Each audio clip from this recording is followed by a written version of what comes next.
Well, hello everyone. Long time no see. I'm finally back from holidays, and I'm the man in the chair. I'm Ed Mariziak from East Toronto Living, and in this video, we're going to be talking about an article from Blog.to, and it's titled, "Here's where Toronto's real estate market is heating back up right now." That's the title. And yes, look at what have I been saying for the last 2, 3, 6 months even.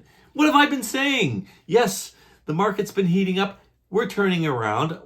In my last video a few weeks back, we reached the bottom, and now I have more numbers to back up what I've been saying. In this, if you want to hear more about what's going on, stay tuned. Do me a really big favor. If you haven't already, can you subscribe to the channel?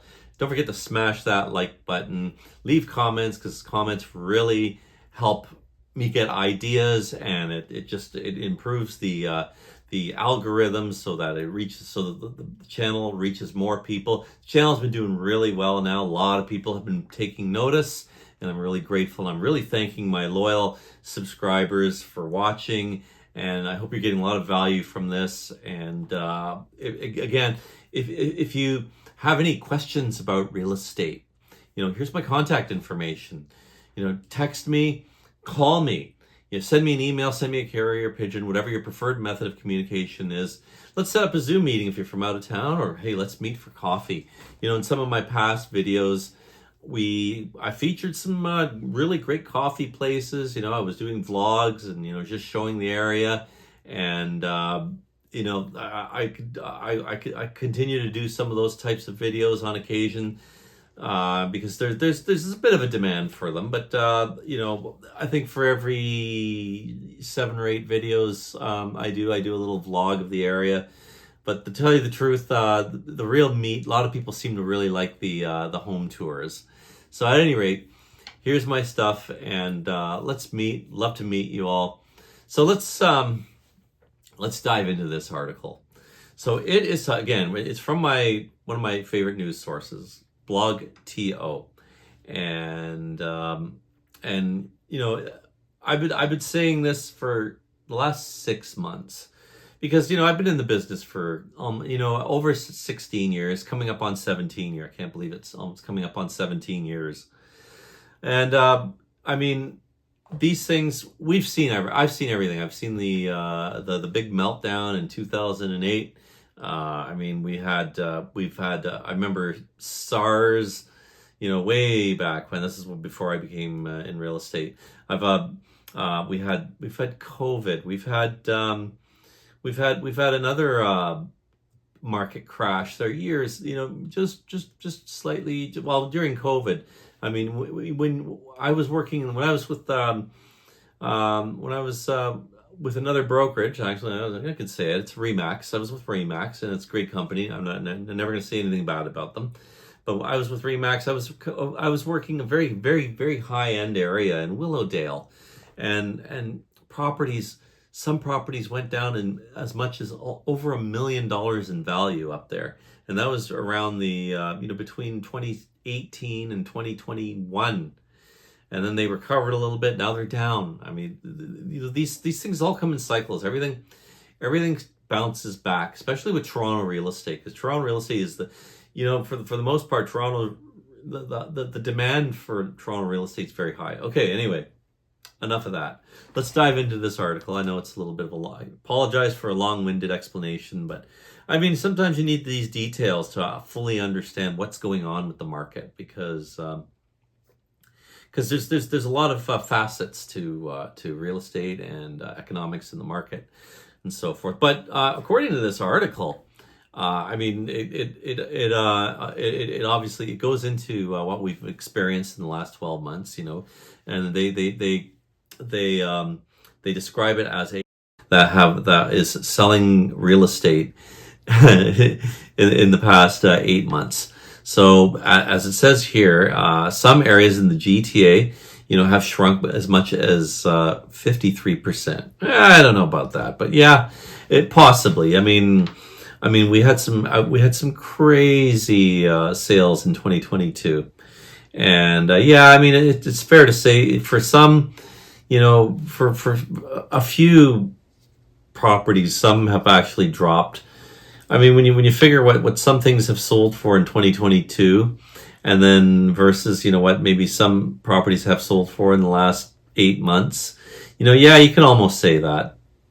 Um, but but this some of the data has come out from my old brokerage, Remax. They've actually created they call it the Hot Pocket Community Report, which is awesome.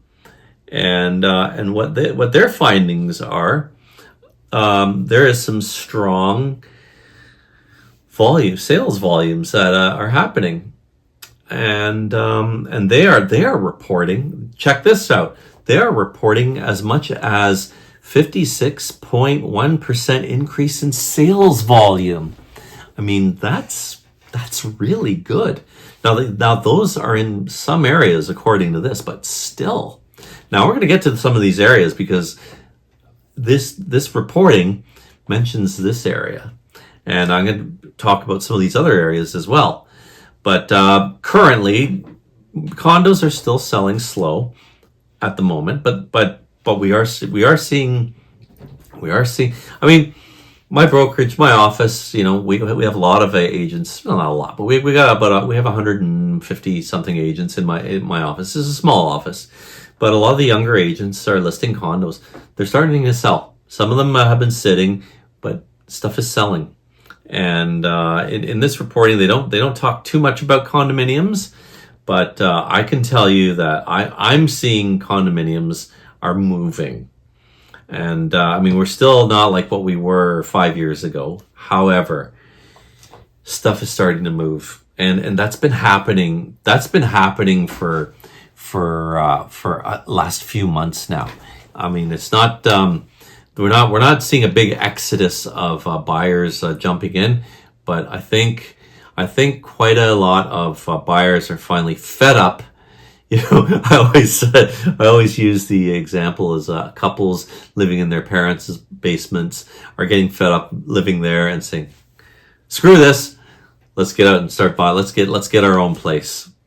And I mean, I can totally appreciate, you not wanting to move twice, and renting first versus buying. But hey, I mean, obviously, if you're in a position where you can buy, then definitely do so.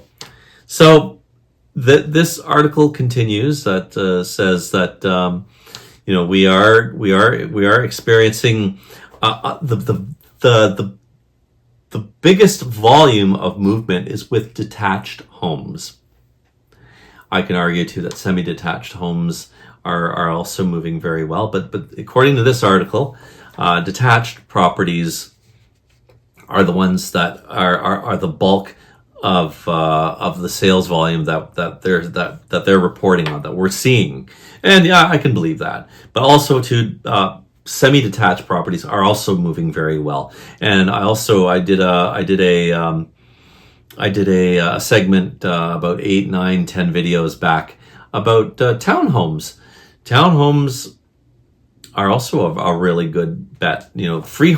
Freehold townhomes, and even some condominium townhomes as well. But freehold townhomes do extremely well because it's that sweet spot price point. It's sort of it's kind of in between. I mean, if you can afford to live, some buyers will say, well, a condominium's too small. We can afford something a little bit more. Townhome is the way to go.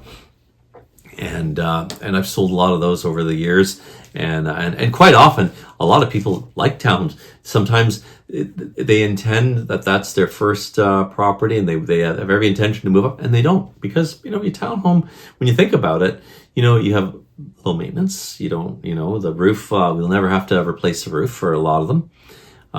You don't have to cut grass. Well, I mean, maybe in your little parcel of backyard, but you have a lot of maintenance that's done for you, and in a lot of cases, if it's a reasonably well maintained area,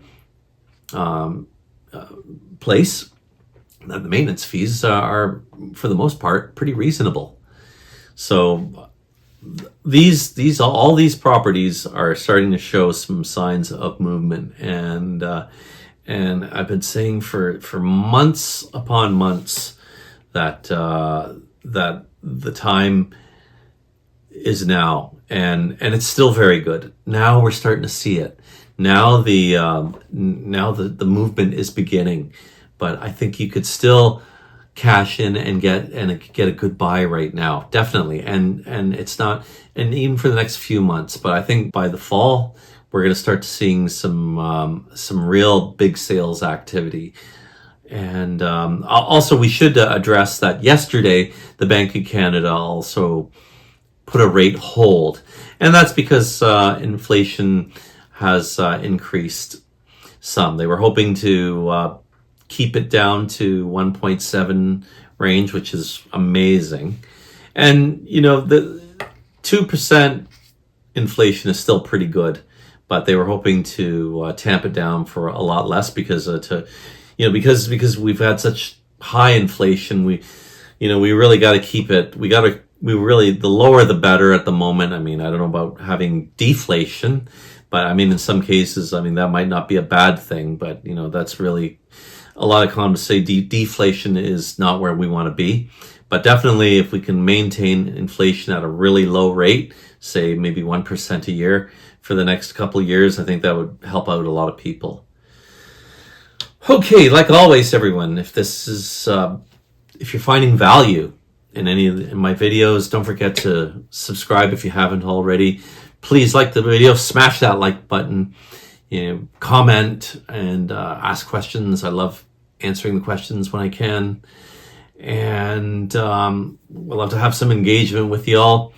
And don't forget, if you have any real estate questions directly, you want to get out and check out some of these properties we've been featuring in the past. Some of them are still for sale. A lot of them have sold. I will say that some of them have sold, but some of them are still for sale.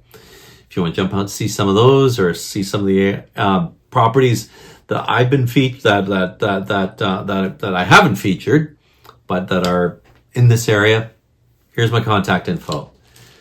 Call me, text me, send me an email, send me a carrier pigeon, and let's meet for coffee, or let's get a Zoom meeting in. Okay, well, that's it for this week, and I'm glad I'm back from holidays. I'm rested, so we're gonna keep cranking up more videos. I apologize here. I'm at my home office now. I'm back in the studio next week. It's just I just had to do it from here today because I only just got back from holidays a day or two ago. And anyway, thanks so much, and have a great week. And don't forget, every Thursday at 5 o'clock, I put out a new video. Thanks again, and we'll see you next week.